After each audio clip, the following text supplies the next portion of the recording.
மாமா இன்னைக்கு என்ன குழம்பு நம்ம வீட்ல? இன்னைக்கு நம்ம வீட்ல வந்து எண்ணெய் கத்திரிக்காய் புளிக்குழம்பு. என்னென்ன பொருள் அதுக்கு தேவை மாமா? கத்திரிக்காய், பூண்டு, வெங்காயம், தக்காளி. அவ்வளவுதானே மாமா? ஆமாண்டா. சரி. குழம்பு வச்சதுக்கு அப்புறம் டேஸ்ட் பார்க்கலாம். ஓகே. வாங்க ஃப்ரெண்ட்ஸ், இன்னைக்கு எண்ணெய் கத்திரிக்காய் குழம்பு எப்படி வைக்கிறதுன்னு பார்க்கலாம். ஃபர்ஸ்ட் ஆயில் ஊற்றிருக்கேன். இப்போ வந்து கடுகு, நெக்ஸ்ட் வந்து வெந்தயம் பொரியட்டும். அதுக்கு நல்லா புரிஞ்சிட்ருக்கு.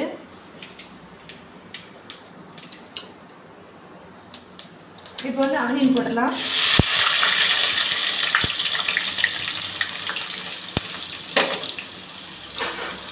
ஆனியன் போட்டு நல்லா வதக்கிடலாம் ஃப்ரெண்ட்ஸ். நல்லா பாருங்கள், இந்த எண்ணெயிலே இதாகும்.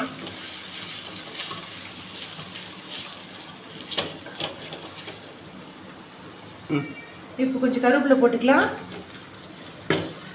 10 பல் பூண்டு இடிச்சு வச்சிருக்கேன், அதையும் போட்டுக்கலாம் ஃப்ரெண்ட்ஸ்.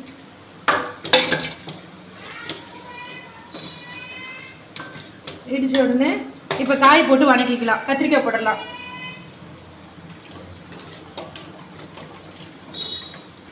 இதில் நான் ஒரு 15 கத்திரிக்காய் இருக்கும். எல்லாம் குட்டி குட்டியாக. ஒரு தெரிஞ்ச ஒருத்தர் காட்டுக்காரர் அங்கிள் தான் வந்து இந்த கத்திரிக்காய் கொடுத்துட்டு போனாங்க எனக்கு. ஆர்கானிக் காய், மருந்து போடாத காய் ஃப்ரெண்ட்ஸ். இப்போ கல் உப்பு போட்டுக்கலாம் ஃப்ரெண்ட்ஸ். போட்டு நல்லா வதக்கி விட்டுக்கலாம். கல் உப்பு போட்டாச்சு. இப்போ வந்து மஞ்சத்தூள் போட்டு நல்லா பண்ணிக்கலாம், வதக்கிக்கலாம்.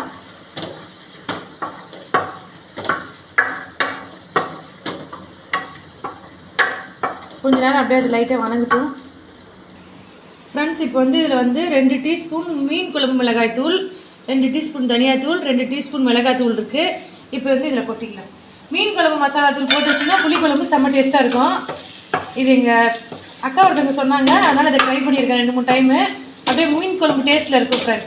இது அப்படியே அந்த மசாலாலாம் கொஞ்சம் நேரம் அதில் இதாகட்டும். அப்படியே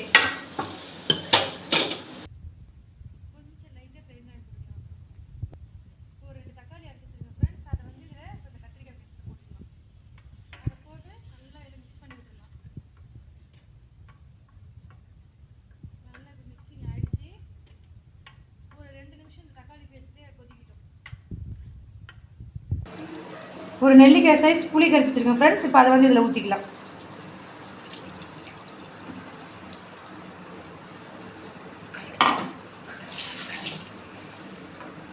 இப்போ வந்து அப்படியே கலந்து விட்டுக்கலாம். இது வந்து நீங்கள் இட்லி, தோசை, சாப்பாட்டுக்கு எல்லாத்துக்குமே நல்லாயிருக்கும். இது எண்ணெய் கத்திரிக்காய் தொக்கு மாதிரி கூட அதை நீங்கள் வச்சு சாப்பிட்லாம். சாப்பாட்டை பரட்டி செம்ம டேஸ்ட்டாக இருக்கும் ஃப்ரெண்ட்ஸ். ட்ரை பண்ணி பாருங்கள். இப்போ குழம்பு ரெடி ஆகிடுச்சு ஃப்ரெண்ட்ஸ், வாங்க பார்க்கலாம். இதை நான் சொன்னபடி ஏற்கனவே இட்லி, தோசை, லெமன் ரைஸ் தொட்டுக்கிறதுக்கு எல்லாத்துக்குமே பர்ஃபெக்டாக சூப்பராக இருக்கும்.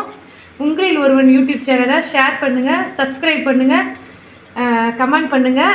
உங்கள் ஃப்ரெண்ட்ஸுங்களுக்கு எல்லாத்துக்குமே ஷேர் பண்ணி விடுங்க ஃப்ரெண்ட்ஸ். வாங்க சாப்பிட்லாம்.